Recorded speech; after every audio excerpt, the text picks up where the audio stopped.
ঠিক এইভাবেই এসএসসিও তোমাকে স্বপ্ন দেখিয়ে সেটা ভেঙে দিতে পারে। দেখো কিভাবে, দেখো এসএসসির একটা প্রিভিয়াস এর কোয়েশ্চেন দিয়েছে যেটাকে বলছে ওনেরোজেন, এর অ্যান্টোনিম মানে উল্টো মানের শব্দ বলতে হবে। অপশানে রয়েছে ডিসোসিয়েটিভ, ডেলিরিয়াম, হিপনটিক এবং নিউরোলেপটিক। বাপরে কি বড় বড় শব্দ, কোনো চাপ নেই, তোমাকে শুধু শিখতে হবে শব্দটার উৎস থেকে। দেখো ওনেইরো কথাটা এসছে স্বপ্ন থেকে, এর মানে হচ্ছে স্বপ্ন। তো ওনেইরো জেন, জেন মানে জেনেসিস, জেনারেশন, তার মানে যে স্বপ্ন দেখাচ্ছে বা স্বপ্ন বানাচ্ছে। আমাকে এর উল্টোটা বলতে হবে। ডিসোসিয়েটিভ মানে আমাকে অ্যাসোসিয়েশন থেকে বের করে দিচ্ছে, অর্থাৎ রিয়ালিটি থেকে বের করে দিচ্ছে, অর্থাৎ স্বপ্ন দেখাচ্ছে, এটাকে সিনোনিমাস ধরে নেব।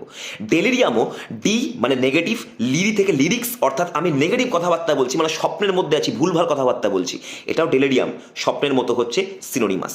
হিপনটিক সম্মোহন করে তো আমাকে স্বপ্নের মতো অবস্থা করে দেয়, তাই না, মাথার ভেতরে অন্যের কথা শুনে চলতে থাকি। হিপনটিক এটাও সিনোনিমাস হয়ে যাচ্ছে, নেব না। অ্যান্টোনিমাস হচ্ছে নিউরোলেপটিক।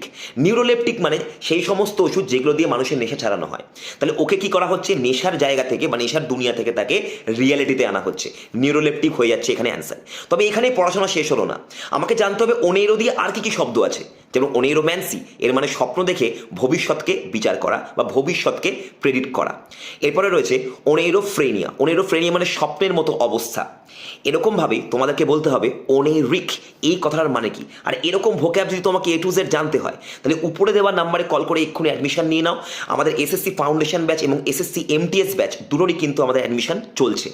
এবং তোমরা যদি আরও এরকম ভোক্যাবের ট্রিক্স শিখতে চাও তাহলে আড্ডা 24/7 বাংলার এই চ্যানেলটাকে এক্ষুনি সাবস্ক্রাইব করো, ফ্রিতে সব কিছু পেয়ে যাবে। All the best for your exam.